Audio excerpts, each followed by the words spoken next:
this conversation needs to be had, and it can be done through articles. It can be done through art. I know last year Al-Kita Jaffa had that beautiful display in the arena with women's clothing to describe the number of victims of sexual assault. Things like that, where we're starting a conversation and bringing awareness, so we know that it's okay to talk about, is going to facilitate us in that right direction.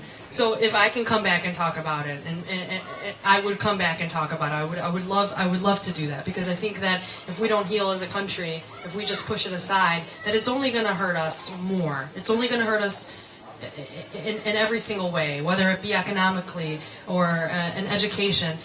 You were going to carry that with you, where it's going to stop you from succeeding, and it does not define you as an individual. It's something that simply happened to you, and when we have a support system, we can heal together and move forward.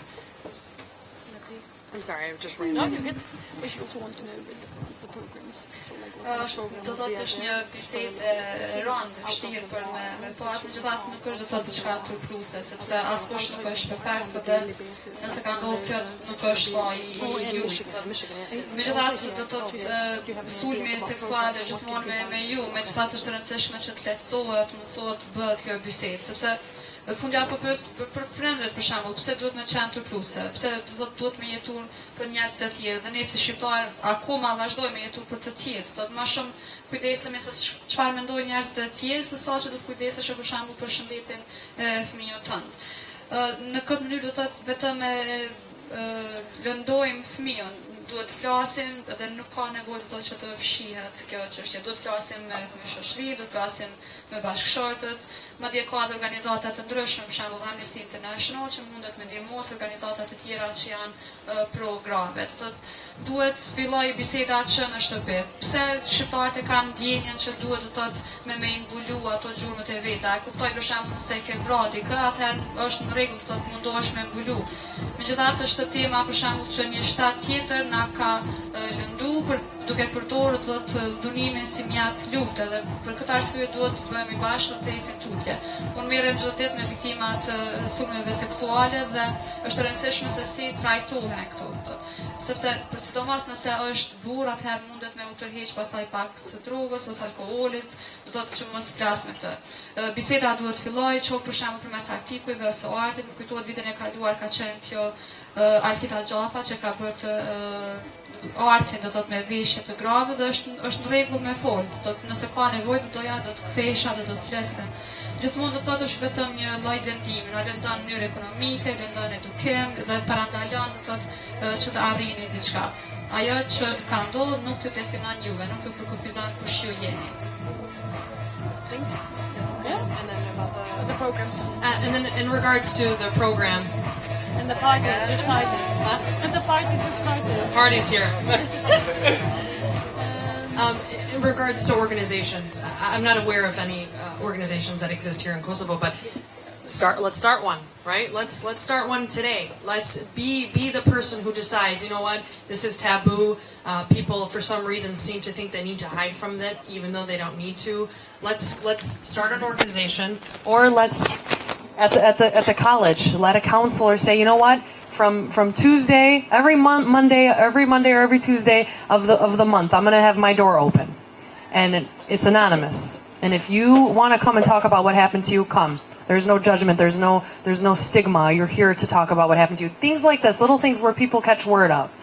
It needs to start though. It needs to take someone like yourself who says, I'm tired of this taboo. We feel shame for no reason, and we need to move forward. So it takes that initiative. It takes that person who's been a victim. I've seen so many times where victims of sexual assault have kind of made that their cause, or fathers and mothers who have lost children because of drugs have created foundations on behalf of that child, and to spread awareness about the dangers of pills and cocaine and heroin and how that can transform your life. It takes that, despite the how people are going to look at you, because that's a risk, but that means you're a leader, and you don't care how people look or how you're going to look, because you're doing what is right. And what is right always.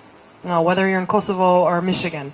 And again, I have to just reiterate the fact that we need to talk about it. If we don't talk about it, we're never going to heal. Dhe nuk e di nëse ka në Kosovë një organizatë do të që merret me këto, po nëse nuk ekziston një organizatë, atëherë të fillojmë sot, do të t'i japim fund kësaj tabuje, do të që fillojmë të bisedojmë për këtë, ose për shembull në fakultet, nëse ka këshilltar në fakultet, do të që për shembull një herë ose dy herë muaj të hapin derën, të thonë që është dera ime është e hapur, mund vini dhe të flisni, do të jetë anonime, do të hajdeni dhe flisni për atë çfarë ka ndodhur.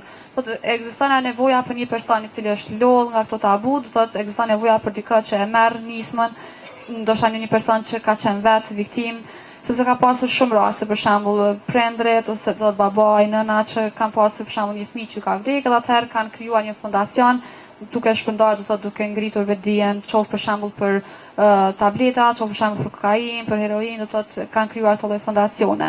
Natyrisht është me rrezik, do të thotë gjithmonë mënyra se si do të shihesh nga të tjerët, megjithatë është çështja që do të jeni udhëheqës, do të thotë dhe gjithashtu jeni ai personi ose ajo personi i cili do të fillon me këtë çështje, do ta largon këtë tabu.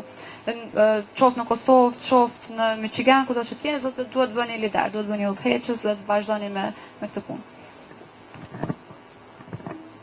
Porno, kjo pyetja e fundit.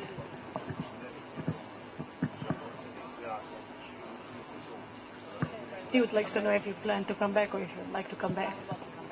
Po, of course. Po, kam shumë qef marrë prap.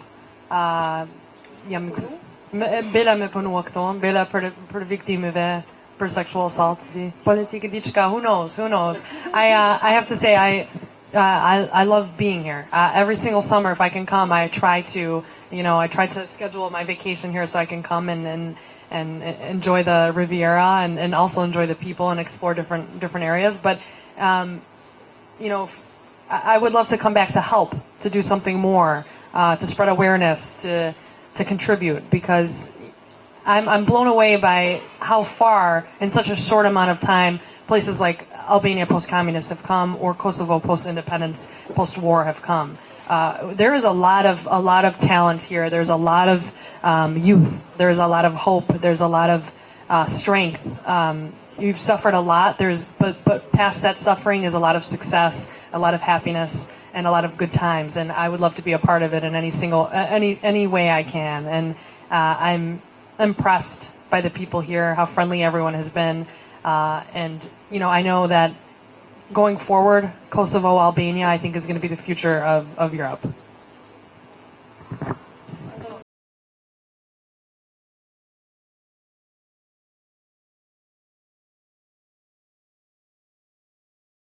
Pra këto dhe do të mundohem të që çdo herë, çdo pushim veror të mundohem të afros edhe vizitën këto, do të shoh Rivierën shqiptare, gjithashtu takoj njerëzit që janë shumë njerëz të mirë këtu.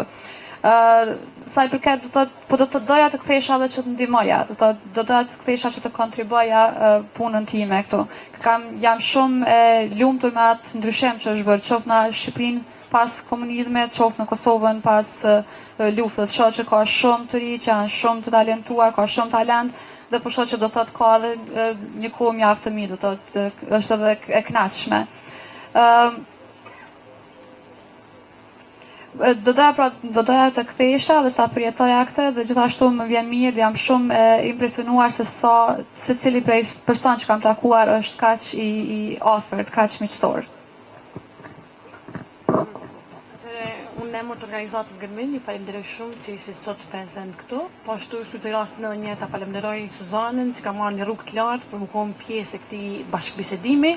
Gjithashtu në vazhdim e falenderime, do me falenderu Kallxo.com që është na përcjell live, përndryshe në gjitha komunat, dhe organizatën Fest që mbështet këtë projekt që dhe afru diasporën në përvendet anë. Ne vazhdojmë me rrugtimin tonë, të hanën njemi në byfe në teatrit qytetin Gjilan, ku do kemi prapë Suzanën dhe artistin Salim Usliu nga Gjermania, ku do ndajnë rrugtimin e tyne, po dhe opinionet rreth sfidave të inkuadrimit diasporës dhe sfidat të inkuadrimit diasporës në vendet ku ata po jetojnë.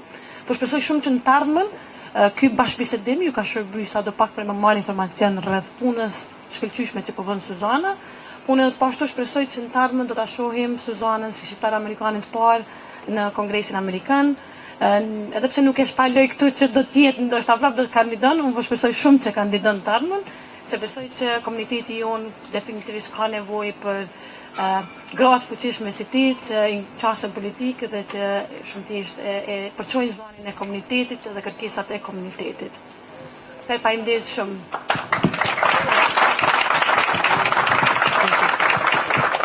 Thank you so much, everybody, for having me. I really appreciate it, and I hope this is the first of many meetings, so thank you. Do të vazhdoj me një koktejl rasti, kështu që mundi me bashkëbisedu me Suzanën, kjo është kështu që feel free. Faleminderit shumë. Ditë të mirë.